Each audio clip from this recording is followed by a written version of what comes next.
Oh, Midas, there is an imposter among us. Brutus Sus, sus. sus. Hey, what is up, everyone? It's me, SWAT Director. You probably know that I exist. In the background is some Among Us and Fortnite gameplay I was going to use for a minigame, but the audio fucked off. The intro clip of the imposter thing is all I have left from the audio. So RIP. But it works perfectly for the voiceover work that I'm doing here. So, as you can tell by the title, today's video is all about the 4 or 5 basic things you should do when making a roleplay series. Why am I giving you this video? Why am I the one making it? Well, I do run a semi-successful movie trilogy of Midas' Plan, and I just want to help out some other people who are working on this. Now, we're going to go through it is 4 things, the 4 main things you should do when making a roleplay series. So, the first thing you always want to do is get an original cast. Make sure every single character has its own unique voice. We're going to break this down a little more. Yeah, first thing, make sure every single character has a unique voice. What do I mean by that? So yeah, like I was saying, in a series, one of the most important things is to make sure, well, each character sounds the same. No, different. One thing I recommend is to have multiple voice actors when you're doing this, so that way it's not 1 or 2 people doing the same thing over and over again. Because that's pretty bad advice. Now, I understand that most of us are not going to be able to get full cast, 1 person per character. Not even I have that many. And I've got like 8 or 9 to 10 people. However, I can take some liberties. So, what do you do? Well, you make sure that you limit the number of characters that your voice actors play. Because obviously you want different voices. Because it'd be weird if you had, for example, let's take in my series, if I had Midas and Fusion sound the same. Hello, Fusion. Hello, Midas. Like, come on, that would be dumb. So you want to make sure all your characters have different voices so they're all identifiable and unique. Second part of that, a whole originality of voice thing, is that when your characters talk, you have to maintain consistent tone. Obviously, if you're doing a happy or sad scene, that can vary, but you want to make sure it's pretty consistent. And so it's not at one point, for example, I'm going to go back to Midas a lot. Midas is here talking. And then 10 seconds later, well, Midas is here talking. Like, you don't do that. So you got to make sure that they're consistent and that whenever you're in a situation like that, like whenever you're getting characters to voice, they have the same voice throughout the thing. Sorry, my throat's dry. You can take some creative liberties with that, but more or less you want them to sound pretty similar. But how do you elaborate on different voices? How do you know what people to choose? Let's get into the second part of voice acting. So like I said, you need to choose the right people, but how do you know what people to choose? Well, that's a matter of how you think your character should sound. If you want a specific character, for example, Midas, to sound low and intimidating, like, hello, Midas. That specific line isn't a great example, but let's try. You will pay for your suffering. But then you do something else. That's what you want, right? But then you get another person. But then you do your casting, and you give a different. And you get the guy that you cast gives a different voice, like, "Hello, Midas is here today to do this." Like that's yes. You gotta make sure your voice actor gets the right voice. That's the first thing. Secondly, you gotta make sure that you have multiple people audition. That you gotta have enough people auditioning for that. Cause here's the thing. If you have like one person and they're not the right voice, then you're screwed. So you want to make sure that you don't pick a role unless they are the perfect voice or you have more voice actors. Because again, once you pick somebody and you do a scene with them, you're stuck with them. You can't do that. Like, you can't not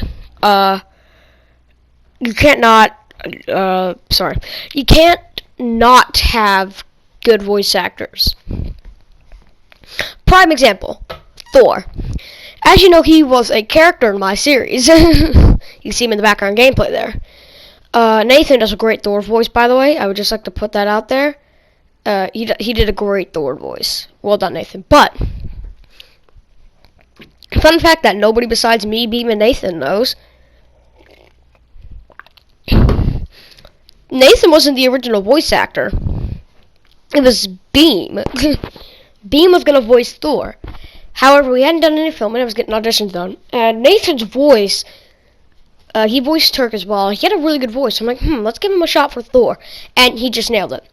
So I switched voice actors, and it paid off in the long run. He was a great Thor voice actor.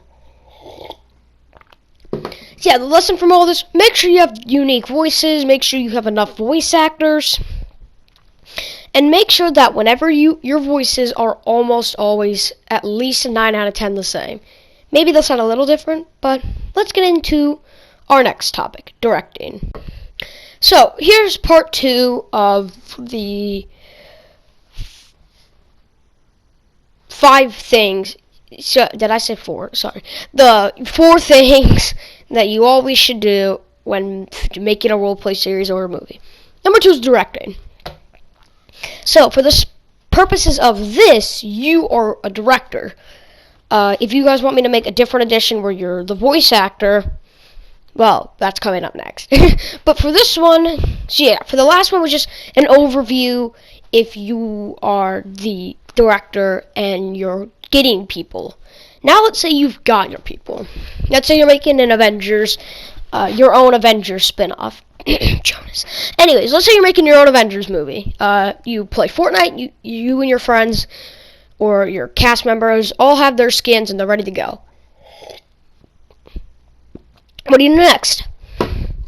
That's very easy. Get a script. I cannot stress that enough. You don't have a script, you don't have a movie. You cannot make an entire movie, let alone 3, without a script. It boggles my mind that anyone would think of trying to do that.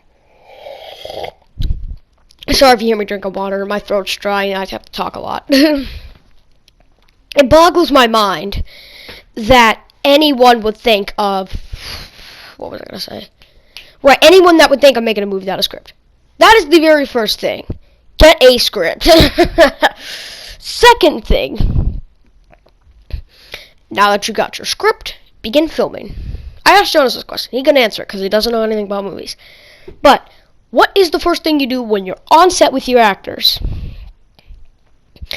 You establish the setting. That is the first thing. Now, what I don't mean like when you're getting actors.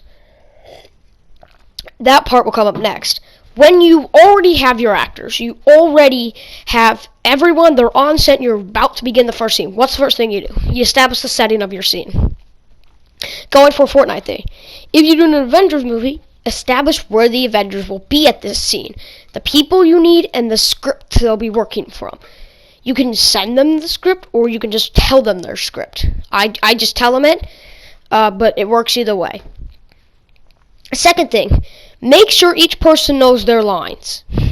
You go through establishing, let's say do an Iron Man, Thor, and Captain America. I don't know. You establish what they are doing. You establish what they are going to do to your cast members. Third thing you do is get the scene done. Fourth thing you do is evaluate it. If you and all your cast members approve, you got your scene done. So, what if you don't exactly know what you want to do?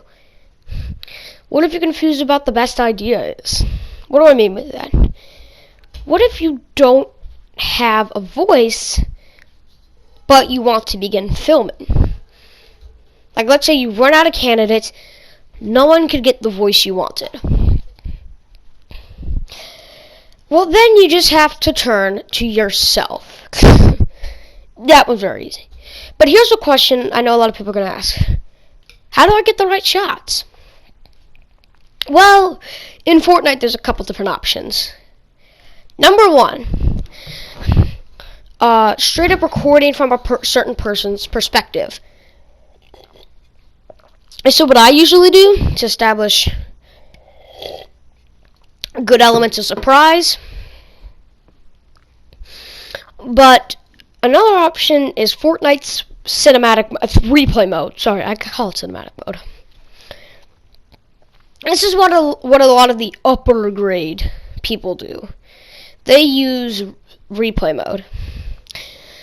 I don't entirely like that. However, I'm willing to I will elaborate on what to do with that.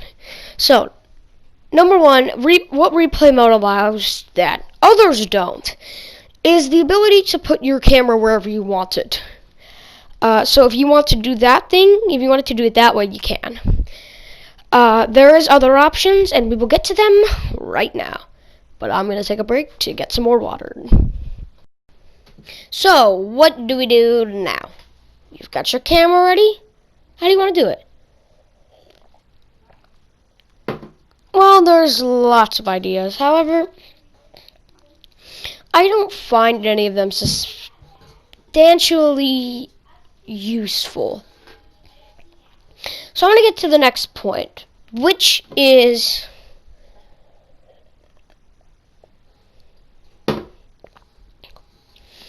well, the next point, like I was just talking about. So yeah, I'm going to get to the next point for directing, which is what to do after you've gotten your scenes done. How do you want to stay consistent with your story? So yeah, this goes back into the script writing thing. To be consistent is, well, very important. Yeah, you should already have your story planned out before you begin script writing. If you don't, you better have a way to cover. Like for me, I already knew what Midas's plan was around the same time we began filming Midas's Plan 1. So yeah, I knew what I was doing. I knew how I wanted to take the story. And most franchises do. However, some of them don't, and those are the ones that crash and burn. The next thing, do you want to make a sequel? Well, think about it. Does it fit with what you were doing? Does it, though? Well, that's a question you have to answer. Do you think your do you think your movie warrants a sequel? Do you have a story you want to tell in multiple movies? Or do you just want it to be a one-timer? You have to decide that before you begin. Otherwise, you're gonna have problems with what I like to call unnecessary sequels. I think everyone calls them that because they're just useless. They don't provide advantages. They don't do anything.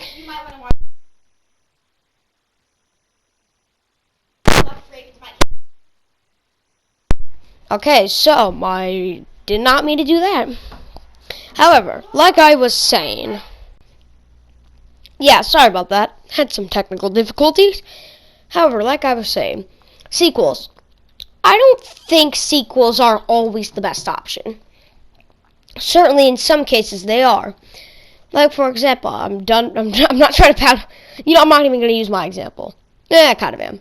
The reason I'm using my stuff so much is because it relates to me and I can easily use it. But I have other ones to prove I'm not just toot my own horn. Beep, beep. No, but what I was saying is, yeah, for example, Midas's Plan. I felt like that warranted its own multiple movies. I really wanted to flesh out Midas. I really wanted the characters to feel real. I needed multiple movies to do that.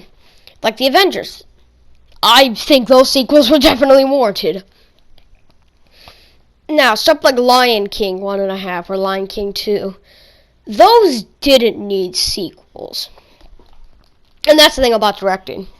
A lot of the times, it can get pretty unnecessary. So just don't give it a sequel unless you think it needs one. Yeah, that's all I have to say about directing. Make sure you follow the four main things about directing. Make sure you don't make unnecessary sequels. Make sure your camera's good. Alright, for our third thing, what if you're a voice actor? So yeah, what if you want to become a voice actor?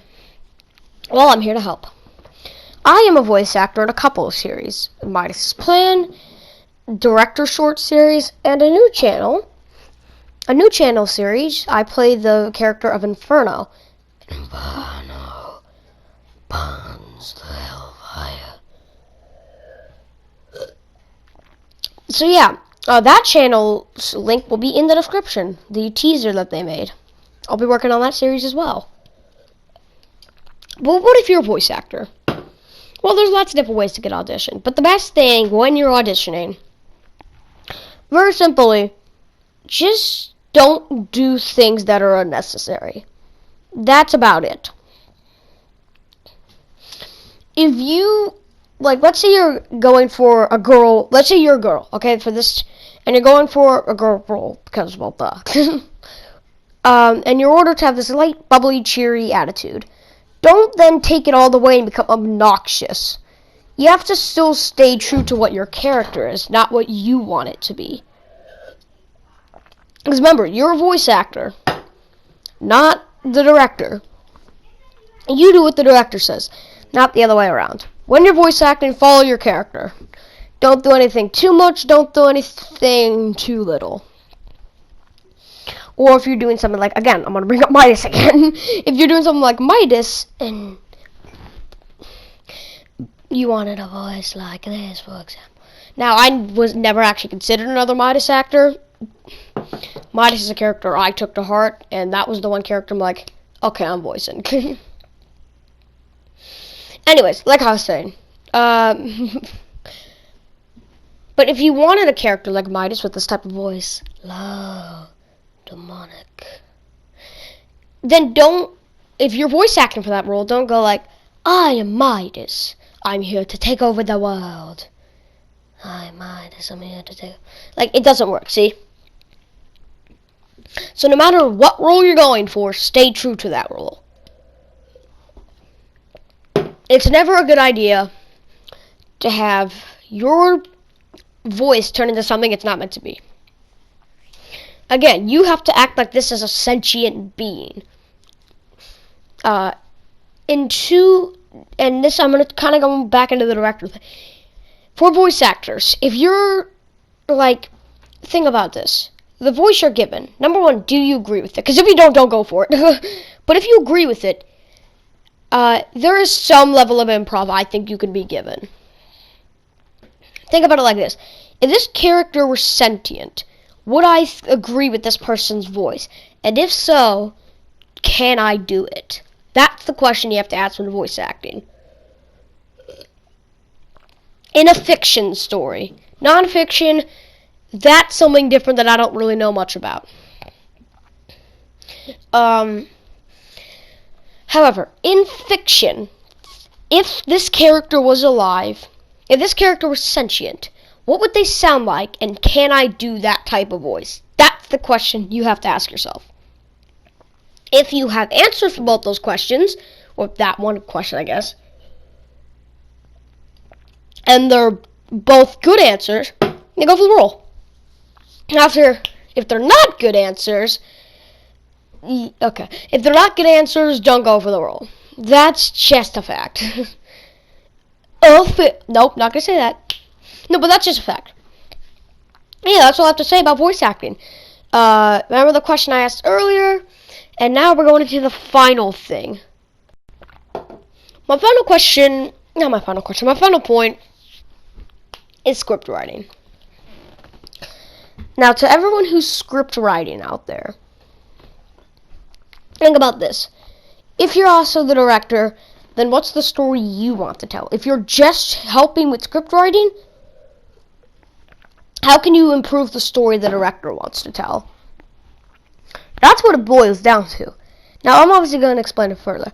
So first, let's get into the first half of this, which is, if you're the director and scriptwriter, how do you tell your story?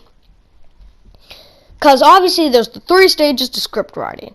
Brainstorming, note jotting, beginning. Brainstorming, yeah, so like I said, brainstorming, there's brainstorming, note jotting, and what was the third one? I wrote this down. God damn it. So yeah, brainstorming, note jotting, and then pre-writing. What is pre-writing? Pre-writing is very simply, you write one paragraph of your script. Oh no, you don't write you write a paragraph that summarizes your whole script. I did this for all 3 of my movies. It's worked great. So yeah. However, then you begin. You take all your notes. You take all your thinking. You begin typing or writing. Preferably typing.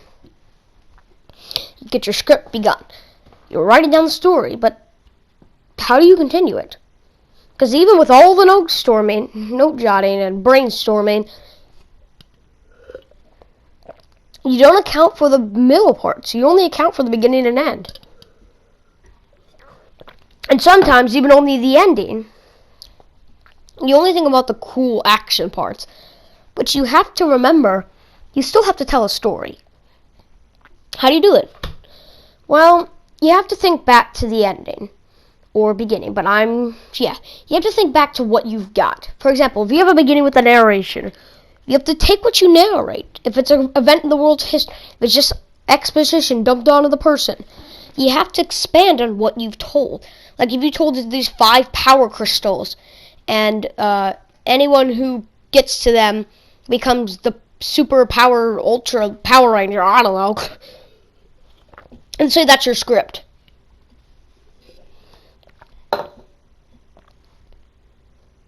Okay, that's all the water. Start talking. Let's say that's your script, that's your narration, or that's your storyline. In the middle, where it's kind of boring, you have to flesh that out. You have to establish a main character very clearly. For example, Midas's Plan, the title kind of gives it away.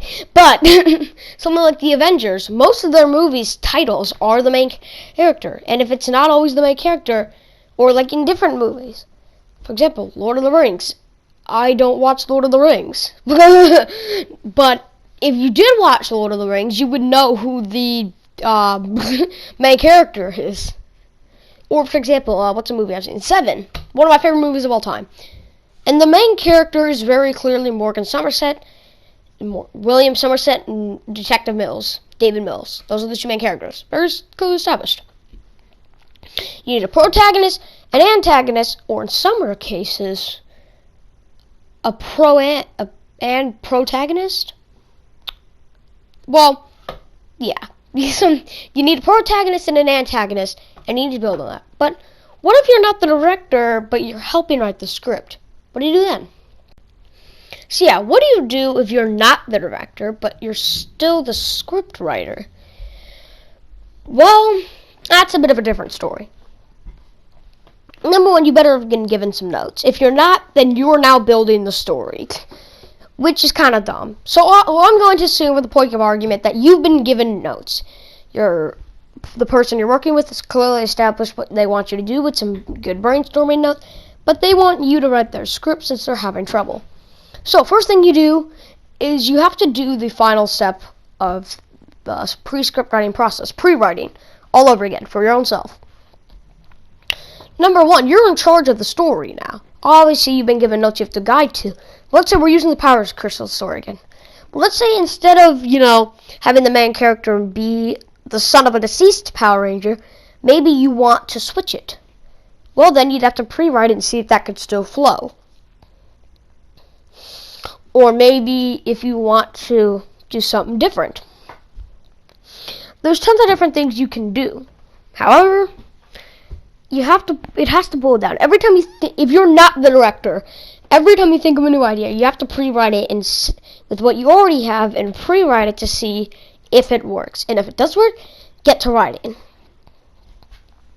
Just because you don't know what happens in the script, just because you don't know where the director's going to take it, doesn't mean you can't, just because you don't know where the director might take some things, doesn't mean you can't take some things your own way. Alright, that's everything, guys.